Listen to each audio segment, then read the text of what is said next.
শুধুমাত্র একটি বারের জন্য এই রেসিপিটা ট্রাই করে দেখুন। কথা দিচ্ছি আপনাদের পরিশ্রম কিন্তু বেকার যাবে না। এতটাই সুন্দর এর স্বাদ।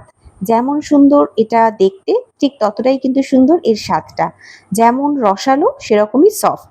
আর এটা ফ্রিজে যদি আপনারা ১ সপ্তাহ পর্যন্ত রেখে দেন, তাও কিন্তু এর টেস্ট বাড়বে বৈকি কমবে না। তো আজকের স্পেশাল রেসিপি হচ্ছে আমাদের ছানা পোড়া। ছানা পোড়াটাকে অনেকে ছানার কেকও বলে থাকে। তো পুরীতে অনেকেই হয়তো আপনারা ছানা পোড়া খেয়ে দেখেছেন, যেটা বিশ্ববিখ্যাত একটা রেসিপি। তো এই রেসিপিটাও ট্রাই করে দেখবেন, আশা করছি আপনাদের ভীষণ ভালো লাগবে। তো এখন তো রথযাত্রা এসেই গেছে, তো একবার হলেও রথযাত্রার আগে এটা বানিয়ে রেখে দিন, আপনাদের ভীষণ ভালো লাগবে। চলুন তাহলে ঝটপট রেসিপিটা দেখে নেওয়া যাক, আর ভিডিওটা ভালো লাগলে অবশ্যই আমার চ্যানেলটিকে সাবস্ক্রাইব করতে ভুলবেন না। প্রথমেই এখানে আমি দুধটাকে ফুটিয়ে নেব। তো আমি এখানে পাত্রটার মধ্যে প্রথমে একটু জল দিলাম, তারপর এখানে 1.5 লিটার পরিমাণ দুধ দিয়ে দিচ্ছি। জলটা দেওয়ার কারণ হলো দুধটা কিন্তু এই পাত্রের মধ্যে আর সেটে যাবে না। তলার দিকে দুধটা সেটে গেলে অনেক সময় পুড়ে যাওয়ার ভয় থাকে। তো এবার আমি কি করব, হালকা করে নাড়াচাড়া করে দুধটা ফুটে যাওয়া পর্যন্ত অপেক্ষা করেছি। তারপর অল্প অল্প করে লেবুর রস দিয়ে এই ছানাটাকে কাটিয়ে নেব। আর গ্যাসের ফ্লেমটা কিন্তু একদম লো করে দিয়েছি। আর একটু হাতে সময় নিয়ে ধীরে ধীরে লেবুর রসটা এইভাবে নাড়াচাড়া করে করে মেশালে কিন্তু ছানাটা খুবই সফট হয়। তাড়াহুড়ো করে গ্যাসের ফ্লেম জোরে করে দিয়ে ছানা কাটালে কিন্তু ছানাটা সফট হয় না, অনেকটাই হার্ড হয়ে যায়। তো একটু 5 মিনিট মতো হাতে সময় নিয়ে ছানাটা কাটাবেন, দেখবেন ছানাটা খুবই সফট হবে।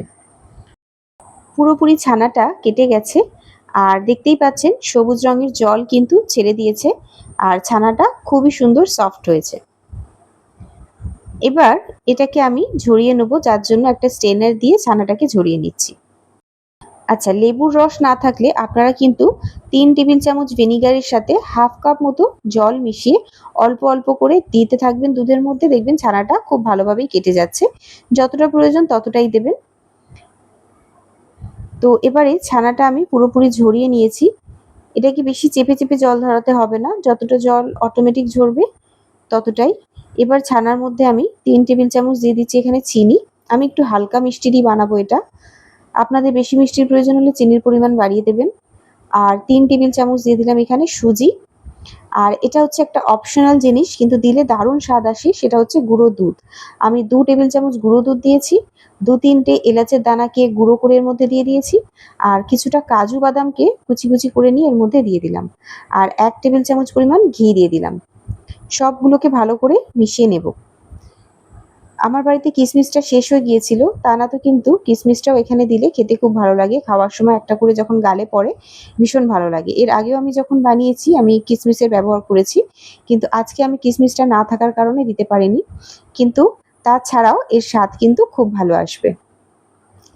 তো খুব ভালো করে মিশিয়ে নিয়েছি একদম হাত দিয়ে, যেন কোনো ছানার দানা দানা ভাব না থাকে।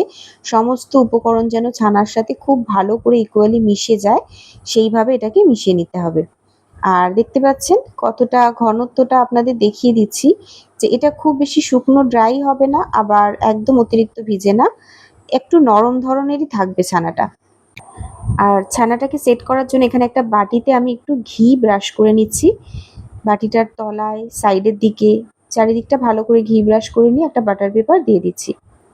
বাটার পেপার না থাকলে যে কোনো পরিষ্কার কাগজ আপনারা এইভাবে মাপ করে দিয়ে দিতে পারেন। তো এখানে স্টিলের বাটিও ব্যবহার করতে পারেন, কেক টিন ব্যবহার করতে পারেন। এবার বাটার পেপারের ওপর থেকে আমি ওই ব্রাশটা দিয়ে আবার একটুখানি ভালো করে সাটিয়ে দিলাম পেপারটাকে। আর ঘি কিন্তু দিইনি, ব্রাশের মধ্যে যেটুকু ঘি লেগেছিল সেটাতেই কিন্তু হয়ে গেছে। এবার ছানাটাকে দিয়ে দিচ্ছি। ছানাটার ঘনত্বটা কিন্তু অবশ্যই সবসময় দেখবেন অতিরিক্ত যেন ড্রাই না হয়ে যায়, তাহলে কিন্তু রেডি হওয়ার পর ছানা পোড়াটা অনেকটাই বেশি হার্ড হয়ে যাবে, সফট থাকবে না। আবার অতিরিক্ত যেন জল জল ভাবও না হয়ে যায়। যদি আপনাদের মনে হয় বেশি হার্ড হয়েছে, সেক্ষেত্রে আপনারা কিন্তু অল্প একটু পরিমাণ দুধ দিয়ে সেটাকে নরম করে নিতে পারেন।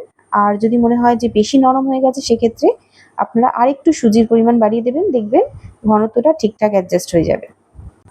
তো ভালো করে ছানাটাকে আমি প্রথমে সমান করে নিয়েছি বাটির মধ্যে, তারপর সামান্য একটু ঘি চামচের ব্যাক সাইডে লাগিয়ে তারপরে ওপর থেকে হালকা করে এটাকে দিয়ে দিলাম। এটাও কিন্তু অপশনাল, না দিলেও হয়, কিন্তু একটু দিলাম, ঘিয়ের ফ্লেভারটা ভালো লাগে তাই। তো এবারে একটা হাঁড়ির মধ্যে আমি এখানে নুন দিয়ে দিলাম। নুনটা দিয়ে বেক করলে খুব সুন্দরভাবে কিন্তু বেকিংটা হয়। তাছাড়া শুকনো হাঁড়ি বা শুকনো কড়াতেও কিন্তু বেকিং হয়ে যাবে। আর এই নুনের রংটা এরকম লালচে হয়ে গেছে কারণ এই নুনটা আমি বহুবার ব্যবহার করেছি। যখনই কোনো কিছু বেক করার হয় আমি এই নুনটা ব্যবহার করি, আবার ঠান্ডা হয়ে গেলে কৌটোর মধ্যে তুলে রেখে দিই। তো সেই কারণে নুনের কালারটা এরকম, তাছাড়া আর কিছুই না। এবার এটাকে একটু ভালো করে প্রিহিট করে নেবো হাঁড়িটাকে। একটা হট স্ট্যান্ড দিয়ে দিচ্ছি, এর উপরে সাবধানে বাটিটা বসিয়ে দিচ্ছি। নুন ছাড়া এটা কিন্তু শুকনো হাঁড়ি বা শুকনো কড়াতেও আপনারা করতে পারবেন। এবার এই ছোট বাটিটাকে একটা ঢাকনা দিয়ে ঢেকে আর তার উপর থেকে আবার একটা বড় ঢাকনা নিয়ে হাঁড়িটাকেও ঢেকে দেবো। ছোট বাটিটা আপনারা যদি না ঢাকতে চান নাও ঢাকতে পারেন, তবে আমি এখানে দুটো বাটি ঢেকে দিলাম যেন কোনোভাবে কোনো ঘাম ঝরে পড়ার চান্স না থাকে। ওপর থেকে না তো কিন্তু অনেক সময় ঘাম ঝরে পড়ে। তো এটাকে গ্যাসের ফ্লেম লো করে আমি এবারে রেখে দেবো 35 থেকে 40 মিনিট। তো মোটামুটি গ্যাসের ফ্লেম লো টু মিডিয়ামের মাঝে রেখেছিলাম। রেখে 35 মিনিট মতো পর আমি ঢাকনাটা খুলে আপনাদেরকে দেখাচ্ছি। এই দেখুন সাইড থেকে কিন্তু হালকা পোড়া পোড়া দাগ দেখা যাচ্ছে, তার মানে কিন্তু নিচের দিকটা খুব সুন্দরভাবেই আমাদের ছানা পোড়াটা রেডি হয়ে গেছে। আর ওপর দিকটাও আমি আঙুল দিয়ে হাত দিয়ে দেখছি যে কোনোভাবে কাঁচা ভাব থাকলে কিন্তু হাতে লেগে যাবে, কিন্তু হাতে লাগছে না, তার মানে এটা ঠিকঠাকভাবে রেডি হয়ে গেছে। তো এবার ছানাটা গরম থাকা অবস্থাতেই এখানে 1 টেবিল চামচ চিনির মধ্যে আমি কিছুটা গরম জল দিয়ে ভালো করে একটা চিনির সিরাপ তৈরি করে নিয়েছি। তো এই উষ্ণ গরম থাকা সিরাপটাকে আমি এর ওপর থেকে ছড়িয়ে দেবো। গরম থাকা অবস্থাতেই কিন্তু এটা দিতে হবে, তাহলেই অ্যাবজর্ব করবে। আর এই চিনির সিরাপটা না দিয়েও কিন্তু ছানা পোড়াটা খাওয়া যায়, সেটাও ভালো লাগে। তবে আমার মনে হয় এইভাবে যদি একটু চিনির রস দিয়ে তারপর সেটাকে ঠান্ডা হতে দেওয়া যায়, খুব সুন্দরভাবে চিনির রসটা কিছুটা অ্যাবজর্ব করে নেয় আর সেটা খেতে কিন্তু ভীষণ ভালো লাগে। একটা রসালো ধরনের ভাব এসে যায় ছানা পোড়াটার মধ্যে, যার জন্য কিন্তু স্বাদটা অনেকটা বাড়িয়ে দেয়। আপনারা যদি কখনো এইভাবে না খেয়ে থাকেন তাহলে কিন্তু একবার হলেও এইভাবে ট্রাই করে দেখবেন। আমি মোটামুটি দেখতে পেলেন কতটা রস নিয়েছিলাম, পুরোটাই এর মধ্যে দিয়ে দিলাম। আর এই রসটা এখন কিন্তু দেখা যাচ্ছে, কিন্তু পরবর্তী সময় কিন্তু পুরো ছানাটা ঠান্ডা হয়ে গেলে তখন দেখবেন সব অ্যাবজর্ব করে নিয়েছে। তো এটা ঠান্ডা হওয়ার জন্য রেখে দেব। আমি এটা রাত্রে বানিয়েছি, তো আপনাদেরকে এরপরে আমি সকালে দেখাচ্ছি। তো এখন সকালবেলা এটা বার করেছি, এখন কিন্তু পুরোপুরি ঠান্ডা হয়ে গেছে। আর দেখতেই পাচ্ছেন আর কিন্তু চিনির শিরাগুলো দেখা যাচ্ছে না, সমস্তটাই অ্যাবজর্ব করে নিয়েছে। আর এই ছুরি দিয়ে সাইডটা আমি একটু ছাড়াতে গেলাম, দেখলাম যে সাইডগুলো কিন্তু অটোমেটিকই ছেড়ে যাচ্ছে, কোনোভাবেই সেঁটে যায়নি। তো একটা প্লেটের মধ্যে এটাকে আমি উল্টিয়ে ট্রান্সফার করে নিচ্ছি। এটা কিন্তু খুবই ইজিলি ছেড়ে যায়, বেশি সেঁটেও যায় না। ব্যাস কত সুন্দরভাবে রেডি হয়ে গেছে আমাদের ছানা পোড়াটা, দেখলেই বুঝতে পারবেন। এই দেখুন, ওয়াও কি সুন্দর দেখতে লাগছে না? দারুণ সুন্দর একটা কিন্তু কালার এসেছে, সাইড থেকে ছানাগুলো হালকা পোড়া পোড়া ভাব আর ওপরটা খুব সুন্দর একটা লালচে রং এসছে, একদম পারফেক্ট ছানা পোড়া যেটা বলে। তো এটাকে আপনারা যদি আরও বেশি পোড়ো পোড়ো করতে চান, এটাকে কিন্তু আরও বেশিক্ষণ সময় রেখে দিতে হবে, কিন্তু আমার মনে হয় এটাই আমার পারফেক্ট লেগেছে, তাই আমি এতটা পর্যন্তই পোড়ো পোড়ো ভাব রেখেছি। আর আপনাদের কাছ থেকে দেখাচ্ছি, দেখুন কতটা লোভনীয় লাগছে, একদম রসালো, খুবই সুন্দরভাবে কিন্তু ছানা পোড়াটা রেডি হয়ে গেছে। আপনারা হয়তো অনেক সময় অনেক জায়গা থেকে কিনে খেয়ে দেখেছেন ছানা পোড়া, আপনাদের ভালো হয়তো লেগেছে, কিন্তু বিশ্বাস করুন একবার যদি এইভাবে বাড়িতে আপনারা বানান না, আপনারা কিন্তু দোকান থেকে কিনে খাওয়া ছেড়েই দেবেন, বা হয়তো আপনাদের সেই স্বাদটা অতটা ভালোও লাগবে না। কারণ বাড়িতে বানানো এই ছানা পোড়াটার স্বাদ এত সুন্দর হয় যে আপনাদেরকে আমি বলে বোঝাতে পারবো না। আর এই সাইডের পোড়ো পোড়ো অংশগুলোও কিন্তু ভীষণ ভালো লাগে খেতে।